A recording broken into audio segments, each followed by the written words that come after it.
बिस्मिल्लाहिर्रहमानिर्रहीम। अस्सलाम वालेकुम नाजरीन। ऑन द इशू में मैं हूं आपके साथ ज़िशान अली। नाजरीन, आज हम प्रोग्राम में बात करेंगे क्या पीटीआई भी इदारों से तसादम और टकराव की पॉलिसी पर गामजन है। हुकूमती वज़रा के आइनी इदारे पर ताबड़तोड़ हमले, इलेक्शन में ईवीएम मशीन्स के इस्तेमाल के लिए किसी भी हद तक जाने के लिए तैयार। वफाकी वज़रा ने चीफ इलेक्शन कमीशन पर अपोजिशन की ज़ुबान बोलने का इल्ज़ाम लगा दिया है। हुकूमती वज़रा, अपोजिशन और इलेक्शन कमीशन के माबीन ये झगड़ा अब महीनों पर मुहित हो गया है। कब तक चलेगा ये झगड़ा? इसका अंजाम क्या होगा? पाकिस्तान पीपल्स पार्टी की सेनेटर श्री रहमान साहिबा कहती हैं कि ये एक नहीं दो पाकिस्तान है। आखिर किसके कहने पर ये इल्ज़ामात लगाए जा रहे हैं? और पाकिस्तान मुस्लिम लीग नून की जानिब से भी यही इल्ज़ाम लगाया जा रहा है कि ये सब वज़ीर आज़म पाकिस्तान के कहने पर किया जा रहा है। इस हवाले से हम आज प्रोग्राम में बात करेंगे, लेकिन उससे पहले वफाकी वज़रा ने इलेक्शन कमीशन के ऊपर क्या इल्ज़ामात लगाए वो ज़रा आप सुन लीजिए। मैं पार्लिमानी अमूर का वजीर था, वो राज मेरे पास हैं, इसलिए ज्यादा न छेड़ें। आज आप अपोजिशन की जबान बोलकर अपोजिशन के उस मकरू करदार को सामने लाकर जिस तरीके से खिलवाड़ व मुकाबला हमारी हुकूमत के कर रहे हैं, इंशाल्लाह सीसा प्लाई दीवार की तरह खड़े हैं।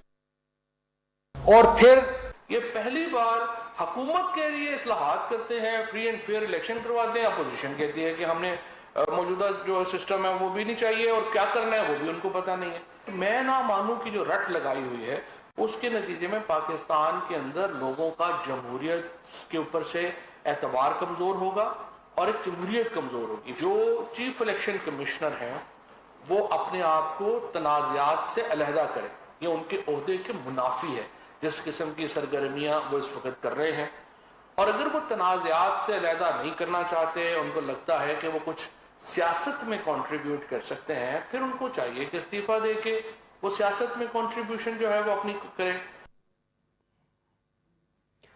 आज के प्रोग्राम में मौजूद अपने मेहमानों का आपसे तारुफ करवाता चलूँ। राना खाली साहब हैं, तजिया निगार। इनके साथ साथ सुलेमान आबिद साहब ने हमें ज्वाइन किया है, ये भी सीनियर तजिया निगार हैं। अस्सलाम वालेकुम सुलेमान साहब। सबसे पहले आपकी तरफ आना चाहूँगा, मुझे बताइएगा वफाकी वज़रा ने इलेक्शन कमीशन से हट के चीफ इलेक्शन कमीशन को टारगेट करना शुरू कर दिया है। हम तहरीक इंसाफ स्ट्रेटजी मेन्यू में वाजिया तब्दीली देख रहे हैं, क्या हासिल करना चाहती है इससे पाकिस्तान तहरीक इंसाफ? देखिए, बदकिस्मती है कि अनफॉर्चुनेटली इस वक्त हुकूमत और इलेक्शन कमीशन जो है वो आपस में टकराव की कैफियत का शिकार है। इसमें जहां हुकूमत जिम्मेदार है वहां इलेक्शन कमीशन भी जिम्मेदार है, क्योंकि इलेक्शन कमीशन का काम इलेक्शन कंडक्ट करना है और जो कानून साजी है वो पार्लियामेंट का काम है। हुकूमत और अपोजिशन मिलकर कानून साजी कर सकते हैं। तो इलेक्शन कैसे होगा, किस तरीके से होगा, इसका फैसला पार्लियामान ने करना है, इलेक्शन कमीशन ने नहीं करना। लेकिन इलेक्शन कमीशन ने जिस तरह से ईवीएम के ऊपर अपना स्टांस लिया है, उससे फिर हमें माहौल में तलखी नजर आ रही है। वो वफाकी वज़रा के बयानात हो या इलेक्शन कमीशन के मामलात हो। और फिर इलेक्शन कमीशन के जो लड़ाई है वो सिर्फ हमने हुकूमत के साथ नहीं देखी, बल्कि नादरा के साथ भी उनका तनाजा देखा है। तो मैं ये समझता हूँ कि ये जो रवैया है दोनों तरफ से दुरुस्त नहीं है और असली तौर पे तो बातचीत, मुकालमे के साथ, बातचीत के साथ, मुफाहमत के साथ आगे बढ़नी चाहिए थी। और ईवीएम के ऊपर भी जो एतराजात है उनको बैठ के दूर किया जाना चाहिए। ये टीवी टॉक शो में बैठ के तो हल नहीं होंगे और ना ये सियासी जलसों में रिजॉल्व होने वाले हैं। तो जो भी एतराजात है वो सामने आने चाहिए। और इलेक्शन कमीशन ने अभी तक ईवीएम के मुकाबले में भी कोई मुतबादल निजाम नहीं दिया। सलमान साहब, तो निजाम मौजूद है। सलमान साहब देखें ना, अगर हम ओपोजिशन की बात करें तो ओपोजिशन अपनी जगह पर हमें खड़ी नजर आ रही है। हुकूमत की बात करें, हुकूमत अपनी जगह खड़ी है। अगर इलेक्शन कमीशन की हम बात करें तो इलेक्शन कमीशन ओपोजिशन के साथ भी है, हुकूमत के साथ भी है। क्या आपको नहीं लगता कि ओपोजिशन को न्यूट्रल फैसला करना चाहिए? उसे ना ओपोजिशन का साथ देना चाहिए ना ही हुकूमत का, बल्कि जितनी जल्दी और जितने अच्छे तरीके से इस्लाहात ला सकते हैं इलेक्शन के अंदर वो लेके आए, बजाय कि एक दूसरे के ऊपर इल्ज़ामात लगाएं। या इलेक्शन कमीशन कभी ओपोजिशन को ठीक कह रही है, कभी हुकूमत को ठीक कह रही है। देखिए, असली तौर पे तो यही होना चाहिए जो आप बोल रहे हैं, लेकिन बदकिस्मती से ऐसा हो नहीं रहा ना। सब एक दूसरे के मद्दे मुकाबल खड़े हैं और एक दूसरे पे इल्जाम तराशियां लगा रहे हैं। तो मैं ये कह रहा हूँ कि इससे ना तो सियासत की खिदमत होगी, ना जमहूरियत की, ना इलेक्शन की। तो बेहतर है कि ये मामला अफाम तफहीम से हल हो जाए, वगरना हुकूमत इसको बजोर ताकत तो कबूल करवा लेगी, लेकिन उससे फिर सारे मामला जो है वो मुतनाज़ा भी हो सकते हैं। राइट। राना खालिद साहब, आप मुझे बताइएगा, क्या इस तरह की प्रेस कॉन्फ्रेंसेस से ओपोजिशन से हुकूमत इलेक्ट्रॉनिक वोटिंग मशीन को मुतनाज़ा बना रही है? बिस्मिल्लाहिर्रहमानिर्रहीम, बहुत शुक्रिया। बात यह है कि ये असूल ये है कि हमेशा जो हुकूमतें होती हैं वो मामला को ठंडा रखती हैं, लेकिन ये अजीब हुकूमत हमने देखी है पिछले 3 साल से, ये कंटेनर से नीचे नहीं उतर रही। जैसे वज़ीर आज़म इमरान खान साहब कंटेनर पे थे हुकूमत में आने से पहले, लगता है अभी भी उनकी हुकूमत, उनके वज़रा, उनकी काबीना, उनके मशीर, उनके जो भी उनके दोस्त साथी जितने भी हैं वो सारे अभी भी कंटेनर पर हैं। कंटेनर के मोड से जब तक वो नीचे नहीं उतरेंगे और इस जारहाना जो हिकमत अमली है वो समझते हैं कि या वो चूंकि क्रिकेट खेलते रहे हैं तो क्रिकेट की जुबान में ये यार्कर करते हैं और यार्कर के जरिए वो जो है वो मुखालिफ बैट्समैन को मुंह पे बल गिराने की कोशिश करते हैं। उसमें जो है वो क्रिकेट और ये जो है ये सियासत का मैदान, इन दोनों में मुख्तलिफ जो है ना वो उसका तरीकाकार और है, इसका तरीकाकार और है, सियासत और चीज है, खेल का मैदान और चीज है। तो प्रॉब्लम ये है कि ये जब तक हिकमत अमली नहीं बदलेंगे, ये ठीक है कि चले अपोजिशन को रगड़ने के लिए या अपोजिशन जो अपने वादा करके आए थे वो अपने वोटर के साथ, अपने सपोर्टर के साथ कि जी हमने इनको जेलों में डालना है, इनके साथ हमने जारहाना रवैया रखना है, ठीक है वो उनका हक है वो रखे, लेकिन इदारों के साथ जो है उनको ठंडे दिल से सोचना चाहिए, दिल बैठ के मामला को हल करना चाहिए।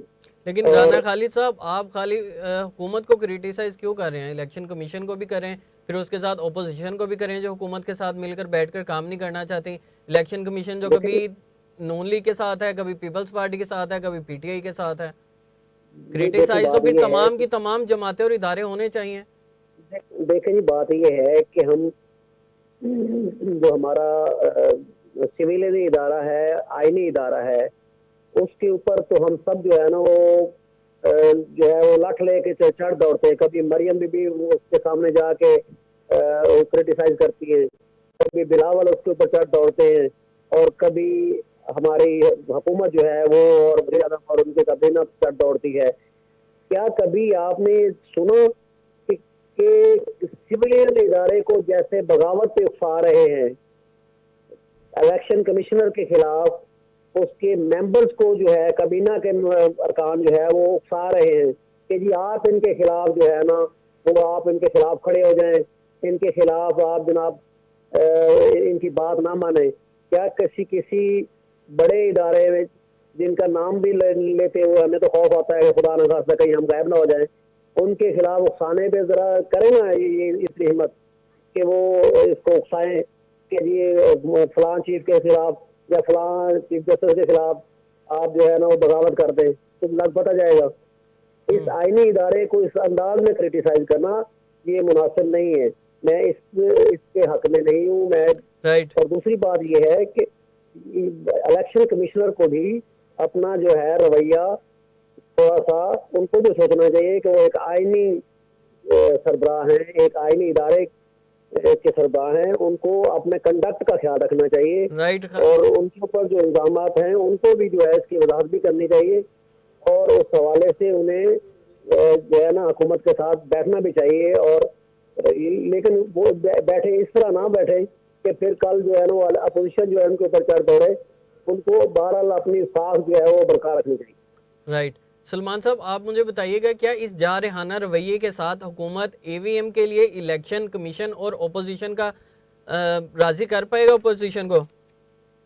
देखिए, राजी वो होते हैं या नहीं होते ये तो एक अलग बात है, लेकिन हुकूमत इसको पार्लियामेंट के मुश्तरका इजलास से मंजूर करवा सकती है सादा अक्सरियत के साथ, इसलिए ये हो तो जाएगा।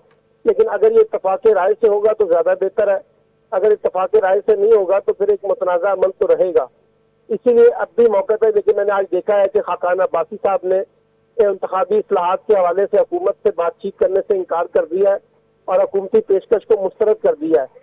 ये रवैया भी अपोजिशन जमातों का सलमान साहब, दुरुस्त नहीं है। क्या आपको लगता है कि मुस्लिम लीग नून या पाकिस्तान पीपल्स पार्टी जो ईवीएम के खिलाफ है वो चाहती है कि किसी ना किसी तरह से धांधली होती रहे? देखिए, ये तो मैं नहीं कहना चाहता, लेकिन मसला ये है कि दुनिया में इंतखाबी इस्लाहात का जो अमल चल रहा है उसी तनाजुर में हमारे यहाँ भी इस्लाहात होंगी। ये डिजिटल जो वोटिंग है, इलेक्ट्रॉनिक वोटिंग, अगर ये आज मंजूर नहीं होगी तो कल तो मंजूर हो जाएगी, क्योंकि हम तो सब अपने सिस्टम को डिजिटलाइज कर रहे हैं। तो बेहतर है कि अपोजिशन जमातें इससे बाहर निकलें, क्योंकि देखिए ना, जब ये वोट डिजिटल नहीं हो रहे थे तो तब भी अपोजिशन का इल्जाम था कि ये इलेक्शन चोरी हो गया है। तो अब अगर इंतखाबात को शफाफ बनाने के लिए कोई बात आगे बढ़ रही है और उस पर जो भी अपोजिशन की रिजर्वेशन है उसको बातचीत के जरिए हल होना चाहिए। लेकिन खाकान अब्बासी का ये कहना कि हम इसको मुस्तरद करते हैं इंतखाबी इस्लाह से बातचीत का, मैं समझता हूँ कि दुरुस्त रवैया नहीं है। राइट, मुझे ये भी बताइएगा सलमान साहब, कानूनी तौर पर ईवीएम के इस्तेमाल में कोई रुकावट नहीं है। खुद इलेक्शन कमीशन के स्ट्रेटेजिक प्लान में भी ये दर्ज है कि इलेक्शन के लिए ईवीएम मशीन्स और ओवरसीज़ पाकिस्तानियों के लिए आई वोटिंग करवाई जाए, मगर इसको बार बार इस्तेमाल किया जाएगा और इस इस्तेमाल की रिपोर्ट 2021 तक तैयार कर ली जाएगी। मगर 2019 से 2021 के दरमियान एक भी मरतबा ना आईवीएम ने ही आई वोटिंग का टेस्ट किया गया। अब सवाल तो ये है, क्या इलेक्शन कमीशन क्यों इसको टेस्ट भी करवाना नहीं चाहता? देखिए ना, बेहतर था अभी कंटोनमेंट बोर्ड के इलेक्शन हुए थे और इलेक्शन कमीशन ईवीएम को वहां पर इस्तेमाल कर सकता था, और अभी भी पंजाब में और केपीके के अंदर लोकल गवर्नमेंट के इलेक्शन होने हैं। तो बेहतर है कि आम इंतखाबात से पहले ये मसला जो है ना यहाँ पे हल हो सकता है कि हम कम अज कम पूरा इंतखाब नहीं तो कम अज कम 25% लोकल गवर्नमेंट का इलेक्शन जो है वो ईवीएम से करवा लें, ताकि पता चल जाएगा कि इसका इस्तेमाल किस हद तक शफाफ और किस हद तक शफाफ नहीं है। लेकिन लगता ये है कि इलेक्शन कमीशन ने भी ठान ली है और वो भी ईवीएम के ऊपर जो है लंगोट कसके सामने आ गया है और चाहता है कि ईवीएम के ऊपर इलेक्शन नहीं होने देना। तो इससे तनाजा तो पैदा हो गया है। राइट, खालिद साहब, आप मुझे बताइएगा 2019 से 2021 तक एक भी बार टेस्ट नहीं किया गया। क्या इलेक्शन कमीशन इस साइड पर आना ही नहीं चाहता, या इलेक्शन कमीशन के ऊपर किसी जमात का स्पेशल दबाव है कि इस साइड पे नहीं आना? बात यह है कि सलमान साहब मेरे बहुत काबिल एहतराम है, मैं बहुत इनका जो है एहतराम करता हूँ। माशाल्लाह ये हमेशा से जो है ना वो खुल के बोलते हैं और हमेशा से जो है ना इसी दबंग अंदाज में जो है वो गुफ्तगू करते हैं। बात यह है कि ये मैं थोड़ा सा आपको पीछे ले जाना चाह रहा हूँ। ये 2017 में हल्का NA 4 में एक तजर्बा हो चुका है ईवीएम का, एक इलेक्शन, उसमें जनाब कोई 86 पुलिस स्टेशन से शायद उनके ऊपर ये तजर्बा हो चुका है और उसमें जो रिपोर्ट आई थी वो अभी भी कौमी असम्बली में जो है वो पड़ी है। उस रिपोर्ट को अगर आप पढ़ें तो उसमें आपको वो जो रिपोर्ट है वो बताती है, इलेक्शन कमीशन की जो रिपोर्ट है वो बताती है तो उसमें 26 जो हैं वो मशीनें जो थी जो पोलिंग स्टेशन पे उनमें कागज फंस गया, ठीक है। 22 का जो है उन्होंने कहा जी उसका कीपैड ने काम नहीं किया और बाकी जो है उन्होंने कुछ छोटे मोटे और भी कुछ चीजें थी जो अभी मेरे ज़हन से निकल रही हैं, तो वो भी छोटे छोटे एतराज़ात थे कि जो कीपैड सख्त है और इस तरह के मामला थे। एक तजर्बा हुआ है, उस तजर्बे के बाद इस तजर्बे को उन्होंने आगे नहीं किया। अच्छा, राना साहब, ये तो वही बात हो गई ना आना हो तो बहाने हजार। बाकी ममालिक जो हैं वो भी तो ईवीएम के जरिए इलेक्शन करवाते हैं, वोटिंग करवाते हैं, उन्हें इस तरह की प्रॉब्लम्स क्यों नहीं आती? जी, आपको ये याद रखना होगा कि वहाँ जो है वो फलाही स्टेट्स हैं, कोई ऐसी कोई सिक्योरिटी स्टेट नहीं है। और हमारे जो है जब से हम बने हैं, हमारे पाकिस्तान बनने से अब तक हमेशा हर इलेक्शन में कहीं ना कहीं किसी न किसी पार्टी को जितवाने और हराने के हवाले से मुख्तलिफ इदारों के ऊपर हमेशा उंगलियां उठती रही हैं। और इस तरह के हालात में आप इतना सादा इसको ना बनाएं कि जी बिल्कुल सादगी से ही जनाब ये जो है ना वो ये कर गुजरेंगे, ऐसा नहीं है। अभी आपको याद होगा पिछले इलेक्शन में वो जो एक RTS नामी एक चीज हमने तजर्बा किया था, वो अचानक कैसे बैठ गई थी? क्या वो कोई हवा से जो है वो काम हुआ था? आखिर किसी गैर मरई ताकत ने उसको भी बिठा दिया था, वो भी तो डिजिटलाइजेशन की तरफ पहला कदम था ना। तो वो भी उस पर भी सवालिया निशान है। आज तक 3 साल हो गए हैं, अपोजिशन भी और सारी जमातें जो है वो उस पर शोर मचाती रही हैं। वो भी मकसद ये है कि हमारे इलेक्शन के ऊपर कुछ इस तरह के साए मंडलाते रहते हैं जिनके ऊपर हमेशा जो है वो जिनकी तरफ बात जाती है। आप इसको सिर्फ इतना सादा ना लें। जब तक ये मामला नहीं होते, मैं ये कहता हूँ कि जी ये जो मंडलाते साए हैं इनको साइड पे कर दें। आपका जो पर्ची वाला सिस्टम है ये भी 100% सही रिजल्ट देगा। मसला सिर्फ ये है लेकिन आप कि अपना हमारे आपका जो तजर्बा है, वो आपका जो व्यूज़ हैं वो क्या कहते हैं कि क्या इलेक्ट्रॉनिक वोटिंग मशीन होनी चाहिए या पर्ची निज़ाम ही चलना चाहिए? मेरे मेरे मेरे हिसाब में बात ये है कि पर्ची का निज़ाम हो या ईवीएम का निज़ाम हो, ये दोनों मैटर नहीं करते। मैं ये कहता हूँ कि हमारे इलेक्शन के ऊपर जो सवालिया निशान आता है, वो मंडलाते जो साए हैं उनको दूर कर दें, हमारा इलेक्शन साफ हो जाएगा। राइट। सलमान साहब, पहले बात कर लेते हैं ओवरसीज़ पाकिस्तानियों की।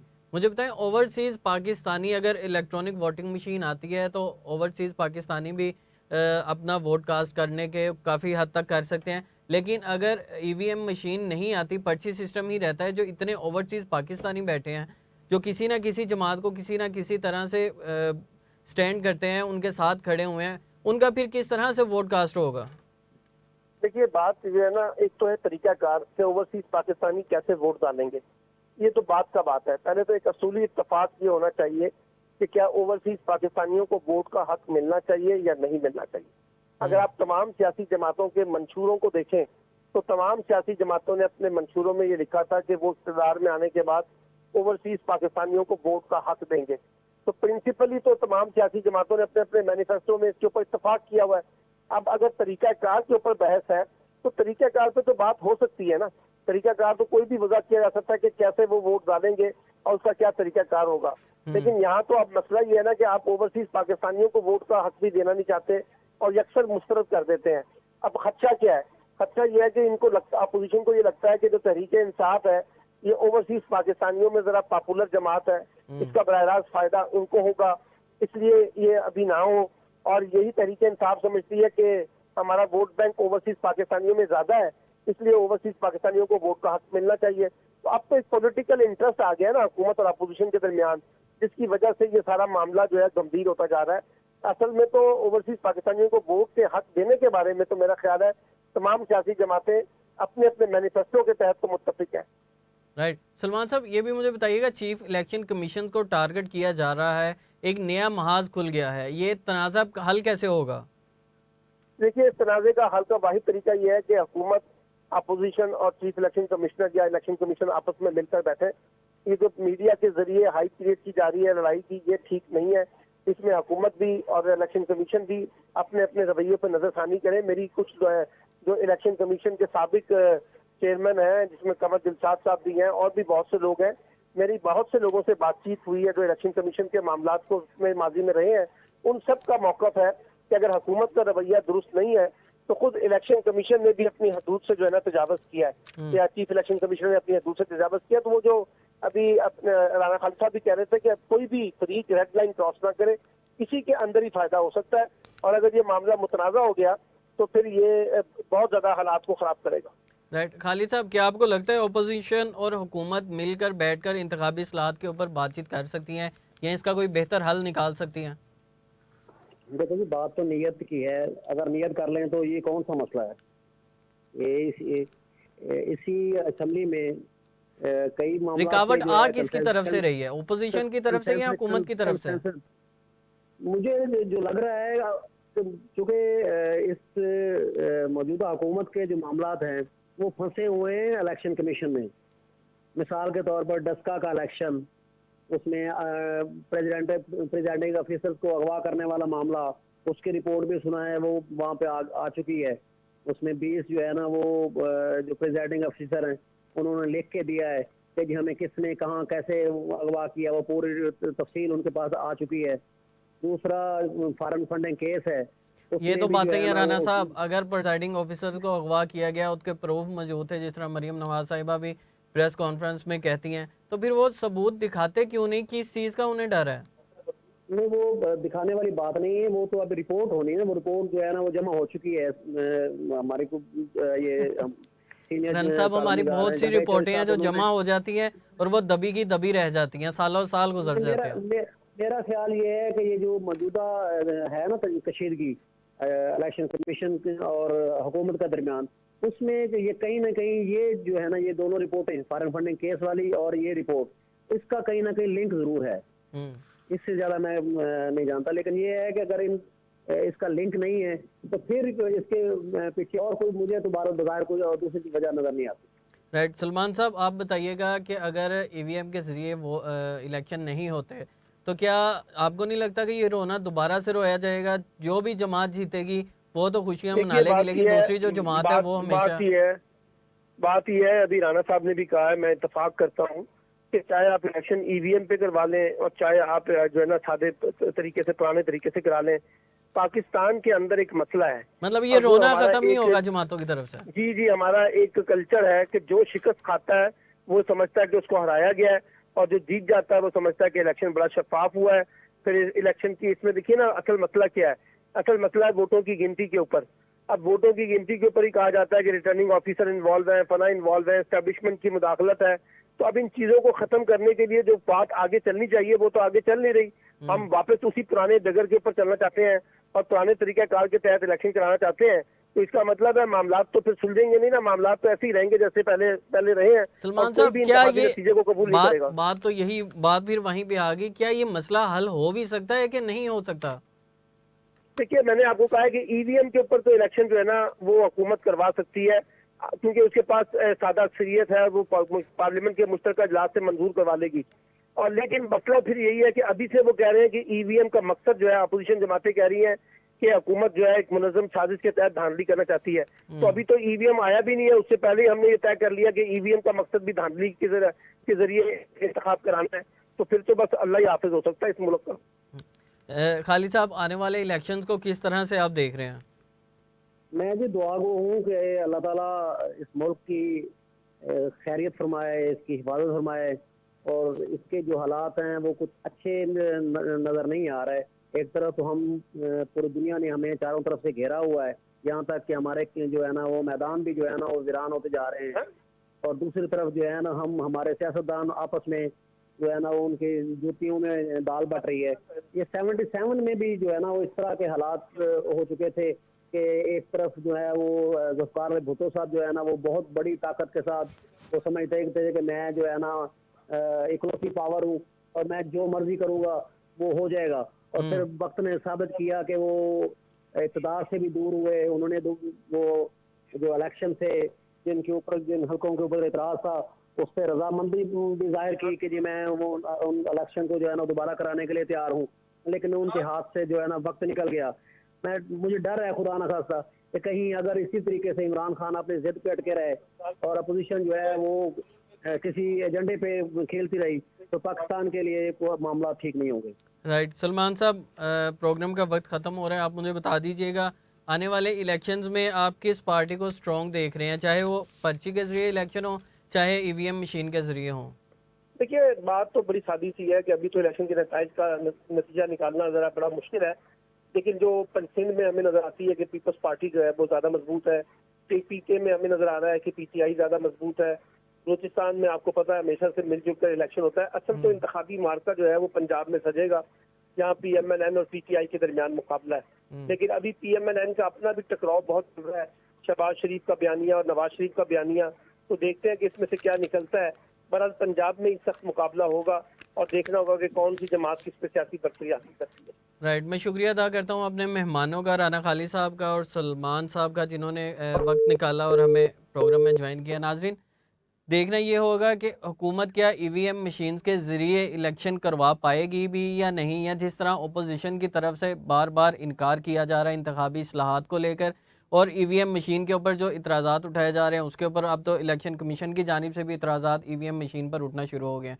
नाज़रीन, प्रोग्राम आपने देखा, अगले प्रोग्राम में दोबारा आपसे मुलाकात होगी, तब तक के लिए इजाज़त दीजिए, अल्लाह हाफिज़।